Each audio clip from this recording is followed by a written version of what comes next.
ოპოზიციის დევნის საქმე ახალ სკანდალშია. დიპლომატებს სასამართლო პროცესზე დასწრების უფლებას არ აძლევენ. ევროკავშირის, გერმანიის, საფრანგეთის, დიდი ბრიტანეთისა და პოლონეთის მისიები გახმაურებულ საქმეზე დასწრების უფლებას ითხოვენ.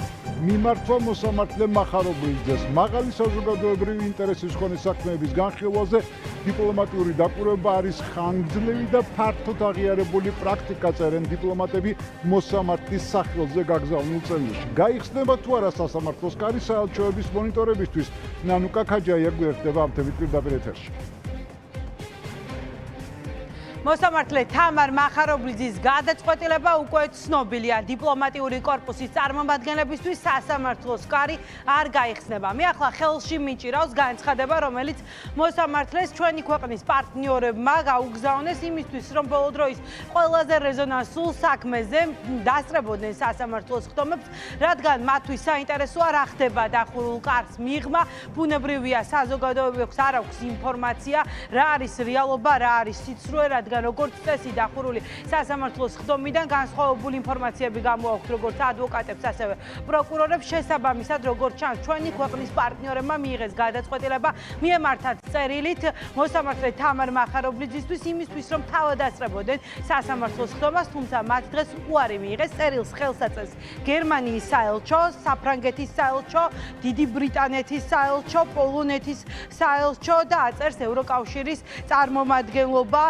საქართველოში, თუმცა როგორც ჩანს, თამარ მახარობლიძისთვის არაფერს ნიშნავს დიპლომატიური კორპუსის თხოვნა და ის პრაქტიკა, რომელიც აპრობირებული არის მათ შორის არაერთ გახმაურებულ საქმეზე. ჩვენ გვინახავს, რომ დიპლომატიური კორპუსის წარმომადგენლები სასამართლოს ხდომებს ესწრებიან, თუმცა ოპოზიციის დევნის საქმეზე მათ არ ექნებათ შესაძლებლობა დაესწრონ სასამართლო განხილვებს. ამ საქმისადმი როგორც ადგილობრივი, ისე საერთაშორისო საზოგადოების მაღალი ინტერესის გათვალისწინებით. უმორჩილესად გთხოვთ მისცეთ ნება საქართველოში ჩვენი საელჩოების აკრედიტებულ წარმომადგენლებს დაესწრონ სასამართლოს ხდომებს დამკვირვებლების სტატუსით. მაღალი საზოგადოებრივი ინტერესის მქონე საქმეების განხილვაზე დიპლომატიური დაკვირვება არის ხანგრძლივი და ფართოდ აღიარებული პრაქტიკა, რომელიც ხელს უწყობს გამჭვირვალობას და საშუალებას აძლევს დაინტერესებულ საერთაშორისო პარტნიორებს უშუალოდ ადევნონ თვალი მოვლენების განვითარებას. ასეთი დამკვირვებლების დასწრება იქნება სრულიად არამონაწილეობითი და ხელს არ შეუშლის პროცესის წესრიგის დაცვით წარმართვას. სურა ჯაფარიძის ადვოკატმა წარადგინა დღეს ირაკლი ჩომახაშვილმა მოსამართლე თამარ მახარობლიძესთან წერილი დიპლომატიური კორპუსის მოთხოვნა, დასაბუთებული მოთხოვნა, თუმცა დასაბუთებული პასუხი სასამართლოსგან მან ვერ მოისმინა. როგორც ხდომის დასრულების შემდეგ გავარკვიეთ ჟურნალისტებმა, მოსამართლეს არგუმენტები არ უთქვამს, რატომ არ გაუღოს სასამართლოს ხდომის კარი დიპლომატიური კორპუსის წარმომადგენლებს. გავარკვიეთ ის, რომ თავად პროკურატურაც წინააღმდეგი რომ საერთაშორისო პარტნიორები ჩვენი ქვეყნის მეგობრები სასამართლოს ხდომას დასწრებოდნენ. გერმანიის, საფრანგეთის, დიდი ბრიტანეთის, პოლონეთის და ევროკავშირის წარმომადგენლობა საქართველოში მომართა განცხადებით თბილისის საქალაქო სასამართლოს მოსამართლეს, რომ პროცესზე დასწრება მოითხოვეს მათ. აღნიშნული პრაქტიკა არსებობს, რომ სასამართლოს ხდომა იყოს წესრიგიდან გამომდინარე დახურული, მაგრამ საერთაშორისო მისიები დაესწრონ, თუმცა აღნიშნული განცხადება შემოსული არის 22/07/2026 წელს. დღეს განვიხილეთ, დაცვის მხარემ დავაყენეთ შუამდგომლობა სასამართლოს ხდომის გახსნის შესახებ, თუმცა სასამართლო არც ბრალდების მხარე და არც სასამართლო არ ეთანხმა ამ შუამდგომლობას. შესაბამისად, ჩვენთვის გაურკვეველია, რატომ არ მოხდა დასაბუთებულად ამ საერთაშორისო მისიების შემოსვლა სასამართლოს ხდომაზე, როდესაც ჩვენ საუბრობთ, რომ ყველაფერი უნდა იყოს გამჭვირვალე. მიმდინარე სასამართლოს ხდომის მიმართ არსებობს ინტერესი არა მხოლოდ ლოკალურში და სახელმწიფოებრივ დონეზე, არამედ იმ სახელმწიფოების მხრიდან, ვისაც საქართველოს აცხადებს, საქართველოს პროკურატურა აცხადებს სრულ სახელმწიფოებად. აბსოლუტურად ლოგიკურია, რომ მათ მომართეს სასამართლოს განცხადებით განახორციელონ ამ სასამართლოს ხდომის მონიტორინგი. მაგრამ ჩვენ გვაქვს დასაბუთებული ვარაუდი, რომ სასამართლოს ხდომის დახურვის მიზანს წარმოადგენს არა თუ რაღაც გარკვეული ტიპის წესრიგის უზრუნველყოფა სასამართლოში, არამედ სწორედ ამ განცხადებების, საერთაშორისო პარტნიორების მტრად გამოცხადების დამალვა ჩვენივე საერთაშორისო პარტნიორებისგან. ამ ლოგიკის გაგრძელებას წარმოადგენს ის, რომ სასამართლომ დღესაც დიპლომატიური კორპუსის წარმომადგენლებს პირდაპირ განცხადებაზე დაეშვა ისინი სასამართლოს ხდომის დარბაზში, უთხრა უარი. პირველები დღეს დავინტერესდით, როგორი არის ქართული ოცნებისა და საგამოძიებო უწყების პოლიტიკა ოპოზიციის დევნის საქმეზე. მსჯელობენ თუ არა საპროცესო შეთანხმებასთან დაკავშირებით, არსებობს თუ არა 1% მაინც, რომ საპროცესო შეთანხმება გაუფორმონ ბრალდებულ პოლიტიკოსებს, განსაკუთრებით იმ ფონზე, რომ თავად პოლიტიკოსები ამბობენ, რომ ისინი არ მალავენ, აღიარებენ, რომ ქართული ოცნების ლიდერების სანქცირების მიმართულებით ისინი ნამდვილად მუშაობდნენ. როგორი არის პასუხი სახელმწიფო ბრალდების, ჩვენ შეგვიძლია მოვისმინოთ, ეს კითხვა გაჩნდა განსაკუთრებით იმ ფონზე, რომ პროკურატურამ არ გამორიცხა, რომ 4 ოქტომბრის დიდი შეკრების ორგანიზატორებთან საპროცესო შეთანხმებასთან დაკავშირებით მოლაპარაკებები დაიწყოს. იმ შემთხვევაში თუ ბრალდებულებმა თქვათ აღიარეს, რომ ისინი ნამდვილად მუშაობდნენ სანქცირების მიმართულებით, რომ დასანქცირებულიყო ქართული ოცნების დამფუძნებელი, დასანქცირებულიყვნენ ძალოვანი უწყების წარმომადგენლები. შეიძლება თუ არა, რომ საპროცესო შეთანხმებაზე დაიწყოთ ფიქრი. საქმეზე ბრალდებული პირები საჯაროდ ამას ისედაც ამბობდნენ, რომ მუშაობდნენ ამ საკითხზე და სწორედ ეს არის მათი ბრალდების არსი, შედეგებიდან გამომდინარე, რაც რეალურად დადგა. ასეთი დღის წესრიგი ჯერჯერობით არ გვაქვს, რომ რომელი ბრალდებული აღიარებს დანაშაულს, ამიტომ რა თქმა უნდა წინასწარ ვერაფერს გეტყვით. ანუ ის აღიარება, ვთქვათ, სანქციების მიმართულებით არ ჩაითვლება იმ პირობად, რომ საპროცესო შეთანხმება გაუფორმოს. ეს დანაშაულის შემადგენლობის ნაწილია, რაც ბრძანად. თუმცა ზოგადად საპროცესო შეთანხმების წინაპირობა, რა თქმა უნდა, არის ბრალის აღიარება, მაგრამ ეს არ ნიშნავს იმას, რომ ბრალის აღიარების შემთხვევაში უპირობოდ დაიწყება მოლაპარაკება. პირველ რიგში მინდა გითხრათ, რომ დღეს წერილობით მტკიცებულებების გამოკვლევა მიმდინარეობდა.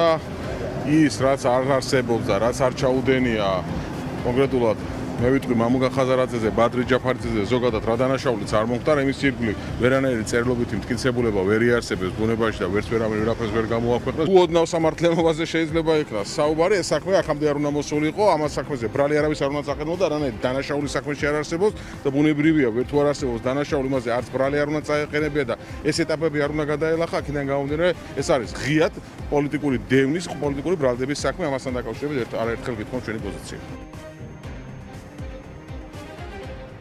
ოპოზიციის დევნის საქმეზე ამ ეტაპზე 8 პოლიტიკური ლიდერის დაპატიმრება გადავადდა სექტემბრამდე, რადგან დღეს ბოლო სასამართლო სხდომა ჩატარდა ოპოზიციის დევნის საქმეზე. მოსამართლე თამარ მახარობლიძე შვებულებაში გადის და აგვისტოში არც ერთი სასამართლო სხდომა პოლიტიკოსების საქმეზე არ იქნება, თუმცა ბოლო კომენტარი, რომელიც მაყურებელმა მოისმინა სახელმწიფო ბრალდების, ნათელს ხდის იმას, რომ ადრე თუ გვიან 8 პოლიტიკური ლიდერს ხელბორკილს დაადებენ და მათ კვლავ რუსთავის მე-12 დააწესებულებაში შეაბრუნებენ. ამ ეტაპზე ქართული ოცნების პოლიტიკური ნება არ არის, რომ პოლიტიკოსები, დასავლურად განწყობილი პოლიტიკოსები იყვნენ თავისუფლები.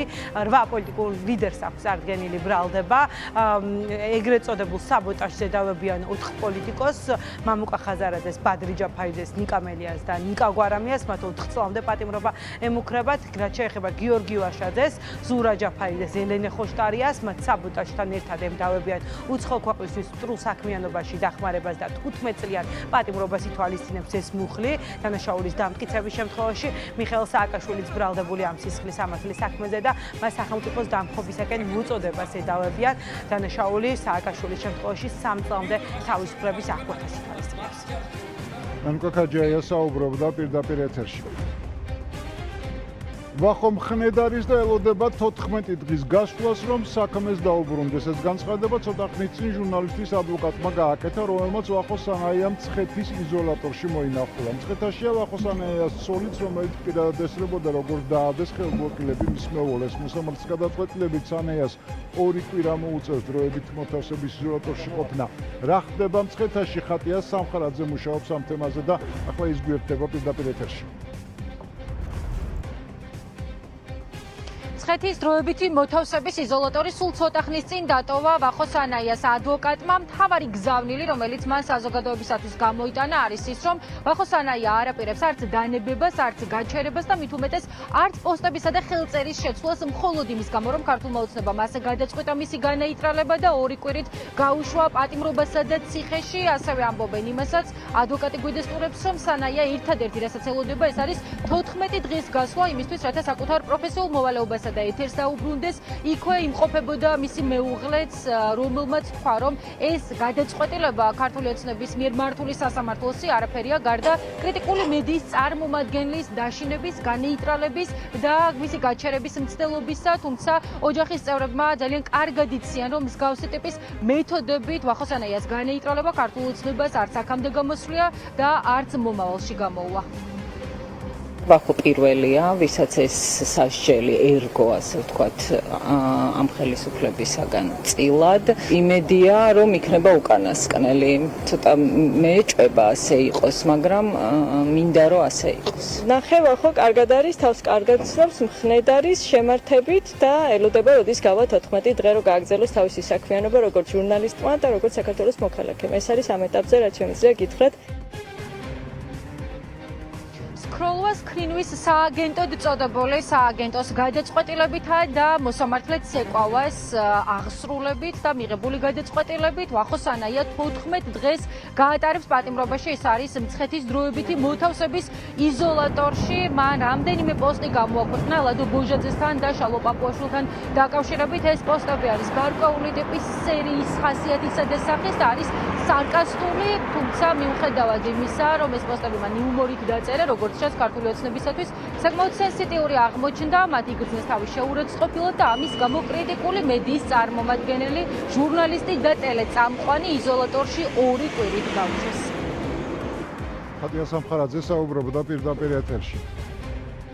ქართველი ჟურნალისტები ფიქრობენ, რომ ვახოსანაიას საჩვენებლად დასაჯეს და სიტყვის გამო მისთვის პატიმრობა შემთხვევით არ მიუჩია. დღეს ქვეყანაში უპრეცედენტო შემთხვევა მოხდა. უფლებადამცველებს ამბის ახსნას უჭირთ, რადგან სოციალურ ქსელში დაწერილი პოსტის გამო ადამიანის დაპატიმრება მხოლოდ დიქტატორული რეჟიმების ხელწერაა.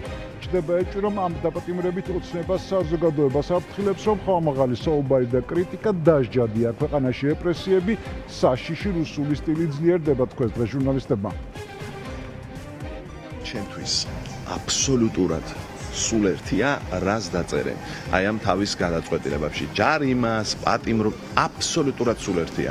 მე იქიდან გამოვალ ისევ გავაგზელებ ჩემი აზრის გამოთქმას. გამოხატვის თავისუფლება არის ჩემთვის უმნიშვნელოვანესი, როგორც მინდა, რა ფორმითაც მინდა, რამდენჯერაც მინდა, იმდენჯერ დავწერე. ვახო წერდა, რომ შალვა პაპუაშვილი არ არის და ნუ ეძახით მას და ასევე ბოჟაძეც არ არისო და პრაქტიკულად არ ვიცი, სასამართლომ დაადასტურა, რომ ეთყობა არიან ისინი და ამიტომ როგორც დამნაშავე დააკავეს ვახოსანაია. აი ყველაფერი იმისთვის, რომ შალვა პაპუაშვილმა თქვას, რომ მე არა ვარ და ამით ერთადერთი, რასაც ამტკიცებს, არის საპირისპირო.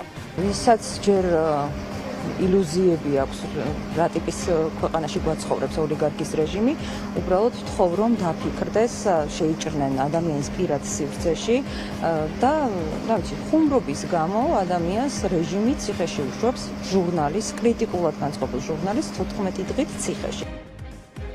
ერთ დროს დემოკრატიის მაგალითი პუტინის მარიონეტად იქცა. უმწვავესი გამოხმაურებები ბრიუსელიდან. ქვეყანაში აღარ არის მედიის თავისუფლება. ჟურნალისტები და სამოქალაქო სექტორი დიდი წნეხის ქვეშ, ოპოზიცია კი ციხეში, წერს სოციალურ ქსელში ვიოლა ფონ კრამონი. მანამდე კი იყო ევროპარლამენტარების შეფასებები. ევროპელი დეპუტატები აცხადებენ, რომ ივანიშვილმა უკვე პუტინსაც გადაასწრო, ქვეყანაში კი საბჭოთა კავშირის რეინკარნაცია მიმდინარეობს. ჟურნალისტ ვახოსანაიასთვის Facebook პოსტის გამო 14 დღიანი პატიმრობის შეფარდება აჩვენებს, თუ რამდენად სწრაფად მიექანება საქართველოს კრემლის სტილის რეპრესიებისკენ. ამ ტემპით ბიძინა ივანიშვილი მალე მოსკოველ მასწავლებლებსაც გადაუსრებს. ევროკავშირმა ამაზე რეაგირება უნდა მოახდინოს. სოლიდარობა ვახოსანაიას. საქართველოში ჟურნალისტი ვახოსანაია Facebook პოსტის გამო 14 დღით დააპატიმრეს. ქართული ოცნების რეჟიმმა ავტორიტარიზმი დაამყარა. ევროკავშირი ვერ დარჩება დუმილის რეჟიმში. კასრი და გადამწყვეტი მოქმედებების დროა. საქართველოს კრემლის სტილის რეპრესიებში ეშვება ქართველი ჟურნალისტის დაპატიმრებამ ყველას პუტინის ხელწერა გაახსენა. დღეს პირველად საქართველოში ჟურნალისტის სიტყვის გამო დაიჭირეს. რატომ ავლებენ პარალელს რუსეთთან? ასე ნადგურდებოდა წლების განმავლობაში დამოუკიდებელი მედია რუსეთში. ჟურნალისტებს იჭერდნენ, აგენტებად აცხადებდნენ და დევნიდნენ. წლების განმავლობაში დაგროვდა რეპრესირებული რუს ჟურნალისტების ასობით საქმეც. ეს ეტაპობრივად ხდებოდა რუსეთში. მაგრამ ბოლო წლებში რაც ომი მიმდინარეობს უკრაინაში, საყოველთაო მასშტაბი მიიღო ამან, აშკარა გახდა, რომ ჩვენი ხელისუფლება სულ უფრო და უფრო ცდილობს უფრო ახლოს მივიდეს რუსეთთან. უფრო, არ ვიცი, ისეთი გადაწყვეტილებები მიიღოს და ისეთი კანონები, რომელიც რუსეთს მოეწონება. ესეთი გარემო, არც მედია გარემო, არც ადამიანის უფლებების თვალსაზრისით არასოდეს არ ყოფილა საქართველოში. მიიღებს თუ არა მონაწილეობას ოპოზიცია მომავალ არჩევნებში თუ ისევ ბოიკოტს გამოუცხადებს. პარტიების უმეტესობა აცხადებს, რომ არჩევნებისთვის ემზადებიან. ახლა მთავარია საარჩევნო გარემოს ცვლილება. გამჭვირვალე და კონკურენტუნარიანი არჩევნები ეს არის ოპოზიციის მიზანი. თუმცა სხვა გეგმები აქვს ქართულ ოცნებას და ოპონენტებს ისევ საკონსტიტუციო სარჩელი და აკრძალვით ემუქრება. ვინ რას ფიქრობს მომავალ არჩევნებზე? ხატია სამხარაძე გვერდება პირდაპირ ეთერში. ოპოზიციური პარტიების წარმომადგენლები ფიქრობენ იმაზე, თუ როგორი იქნება ის მომავალი არჩევნები, რომელშიც მიღების საწინააღმდეგო არც ერთ ოპოზიციურ პარტიას არ აქვს. თუკი ოპოზიციური პარტიები დაინახავენ და მოახერხებენ იმას, რომ საარჩევნო გარემო იყოს გაუმჯობესებული, იყოს შესრულებული აბსოლუტურად ყველა ის პირობა, რომელიც ოპოზიციურ პარტიებს აქვთ იმისთვის, რომ მიიღონ მონაწილეობა არჩევნებში. მაგალითად, ეს ეხება სამართლიან საარჩევნო გარემოს და კონკურენტულ არჩევნებს, რომელიც უნდა ჩატარდეს. ოპოზიციური პარტიები ამბობენ, რომ ისინი ყოველდღიურად მაგალითად ზრუნავენ იმაზე, რომ ხშირი კომუნიკაცია ჰქონდეთ საზოგადოებასთან და გამომდინარე იქედან, რომ საზოგადოების დიდი ნაწილი ოპოზიციურად არის განწყობილი, ოპოზიცია ნამდვილად განიხილავს, რომ მომავალ არჩევნებში აუცილებლად მიიღოს მონაწილეობა, მთავარია შესრულდეს წინაპირობები და საარჩევნო გარემო და არჩევნების მიმდინარეობა ქვეყანაში იყოს გარანტირებულად სამართლიანი. ვფიქრობთ, რომ ბრძოლის ნებისმიერი ველი უნდა გამოვიყენოთ და ამიტომაც მივიღეთ გასული წლის ადგილობრივი თვითმმართველობის არჩევნებში მონაწილეობა. სამწუხაროდ მაშინ ოპოზიციური სპექტრის ნაწილი ბოიკოტის გზას დაადგა. დღეს ბევრი ფიქრობს უკვე, რომ ეს შეცდომა იყო და თანდათან ამის აღიარებასაც იწყებენ, როდესაც რეჟიმი ყავს დასამარცხებელი არჩევნების გზით, აქ უბრალო უმრავლესობით კი არ უნდა აჯობო, უნდა აჯობო დამთხუნველი წამლეკავი უმრავლესობით და ახლა მთელი ოპოზიციური სპექტრის პირველადი ამოცანა უნდა იყოს სწორედ ამისთვის მომზადება საზოგადოებაში შიშისა და ნიჰილიზმის ფაქტორების გაქრობა. თუ ვინმეს უნდა არჩევნები ამ ქვეყანაში, ეს არის კოალიცია ცვლილებისთვის. კოალიცია ცვლილებისთვის არის ყველაზე დიდი პროდასავლური პოლიტიკური სუბიექტი ამ ქვეყანაში, ამიტომ ჩვენ გვინდა არჩევნები, ოღონდ ჩვენ გვინდა თავისუფალი და სამართლიანი არჩევნები და არა ლოჯისტიკური რუსული სპეცოპერაცია, რომელსაც ბიძინა ივანიშვილი დროდადრო ატარებს ხოლმე. დღეს დღევანდელი გადმოსახედიდან შექმნილი სიტუაციიდან და კონტექსტიდან გამომდინარე, ვფიქრობ, რომ პარლამენტის ბოიკოტი იყო შეცდომა. რაღაცა დავაკელით, რაღაც შეცდომა იქნა დაშორებული, შესაბამისად ამის გამოსწორებაზე უნდა იმუშაოს ყველა. მე ხა სხვადასხვა პარტიებს ვერ ვეთქვი კონკრეტულად რა სტრატეგია უნდა ქონდეთ, მაშინ როცა ადამიანებს სიხეები ემუქრებდა ყველაზე გოლის დაიჭერა კაცოშუმა არ იცის, უბრალოდ მგონია რომ მეც თუ დამიჭერენ, მინდა ამ ქვეყანაში აღმოჩნდეს ადამიანი, ვინც იტყვის, რომ არა, ბრძოლის გაგრძელებას აზრი აქვს და მათ შორის პოლიტიკის სპექტრას ამ ქვეყანაში აზრი აქვს. ჩვენი ჯერ საქართველოს ამოცანაა ვიბრძოლოთ ისეთი საარჩევნო გარემოსთვის, რომელშიც შესვლას აზრი ექნება და შექმნის ისეთ მოცემულობა, სადაც რეალურად შესაძლებელი იქნება ცვლილებები. სწორედ ამის გათვალისწინებით ჩვენი ამოცანაა პირველ რიგში შევამციროთ პოლარიზაცია და გავზარდოთ იმ ადამიანების რაოდენობა, ვისაც სურს ქვეყანაში რეალური ცვლილებები. აბსოლუტურად ყველა ოპოზიციური პარტია თანხდება იმაზე, რომ თუ არ შეიცვლება და არ გაუმჯობესდება საარჩევნო გარემო, საარჩევნო კანონმდებლობა, ბუნებრივია აზრი არ აქვს ასეთ არჩევნებში შესვლას, ვინაიდან მსგავსი ტიპის არჩევნები არ იქნება სამართლიანი. თუმცა, მაშინ, როდესაც ოპოზიცია ამ საკითხებზე მსჯელობს და ფიქრობს, ქართული ოცნება ოპოზიციის საერთოდ აკრძალვაზე და გაუქმებაზე ფიქრობს. დღეს ქართულმა ოცნებამ ოპოზიციონერ კოლეგებს უთხრა, რომ ვინც საკონსტიტუციო სასამართლოს გადაურჩება, ის პარტიები მიიღებენ მონაწილეობას მომავალ არჩევნებში და მოუწოდა ოპოზიციას, რომ სხვების ნაცვლად საკუთარ ხალხს ესაუბრო. არანაირი საკითხი არ არსებობს ამ კანონმდებლობასთან დაკავშირებით, საარჩევნო კანონმდებლობაზე მაქვს საუბარი, რომელიც რაღაცა განხილვა შეიძლება დაექვემდებაროს, ყველას მოუწოდებთ, რომ მოემზადონ არჩევნებისთვის ისინი, ვინც მიიღებენ მონაწილეობას, თორე წინ არის საკონსტიტუციო სასამართლო და შეიძლება იქ აღმოჩნდნენ პარტიები, რომლებიც უბრალოდ არაკონსტიტუციურად გამოცხადდნენ, არ ვიცი უნდა დაველოდოთ სასამართლოს განაჩენს ამ მიმართულებით, ხოლო ვისაც ექნება იმის საშუალება, რომ არჩევნებში მიიღოს მონაწილეობა, ჩვენ ვურჩევთ, რომ საზოგადოებასთან დაიწყონ მუშაობა, დადიან სხვადასხვა დედაქალაქებში, დავალებების მისაღებად, დადიან სხვადასხვა საელჩოებში.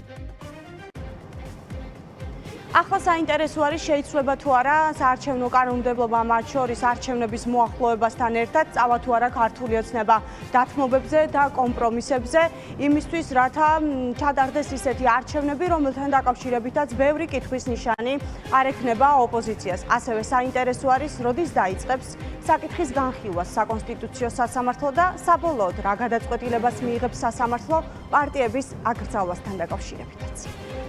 ხატია სამხარაძე საუბრობდა პირდაპირ ეთერში. მეგობრის ფულის თაღლითურად მიტაცების ბრალდებით ერთი მამაკაცია დაკავებული. მან 17,000-მდე დოლარი მიითვისა, როგორც ირკვევა, ის საკუთარ მეგობარს დაპირდა, რომ ამ თახით ონლაინ აუქციონზე მისთვის მანქანა შეიძენდა და საქართველოს ჩამოიყვანდა, მაგრამ დაპირება დარჩა. დაკავებულს 9 წლიანი პატიმრობა ემუქრება, ის ახლა სასამართლო პროცესის მოულდინშია.